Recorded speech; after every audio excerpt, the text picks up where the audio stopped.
నమస్కారం. నా పేరు శ్రీరామ్ శర్మ. భర్త భార్యని ఒక వెరైటీగా హెరాస్మెంట్ చేస్తున్నాడు. ఏంటంటే స్కూటర్ కొన్నాడు, భార్య పేరు మీద ఉంది. కానీ భార్య స్కూటర్ నడుపుతుందా? లేదు, తనే నడుపుతున్నాడు. కావాలని ట్రాఫిక్ వయలేషన్ చేయడం, చలాన్లు తెప్పించుకోవడం. ఆవిడ పేరు మీద స్కూటర్ ఉంటుంది కాబట్టి ఈ ట్రాఫిక్ చలాన్లు ఆవిడ పేరు మీద వస్తాయి. ఇప్పటిదాకా 111 ట్రాఫిక్ చలాన్లు ట్రాఫిక్ పోలీసుల నుంచి వచ్చాయి. ఇదేది కూడా భార్యకి తెలియదు. ఎందుకంటే భార్య ఆ స్కూటర్ నడపట్లేదు, కేవలము ఆ స్కూటర్ భార్య పేరు మీదే ఉంటుంది, నడిపేదంతా భర్తే.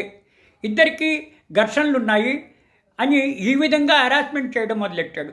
అసలు సంగతి తెలిసిపోయింది, అసలు రహస్యం తెలిసిపోయింది. అప్పుడు కళ్ళు తెచ్చింది సదరు భార్య. వెంటనే కంప్లైంట్ ఇచ్చింది, నా పేరు మీద ఉండే బండి తీసేయండి, ఈ బండి నేను నడపట్లేదు, ఇప్పటిదాకా ఈ ట్రాఫిక్ చలాన్లు తప్పు నా వల్ల కాదు, నాది కాదు, ఈ మా భర్త కావాలని నా మీద పగతో ఇట్లా చేస్తున్నాడు అని చెప్పేసి కళ్ళు తెరిచి కంప్లైంట్ ఇవ్వడం జరిగింది.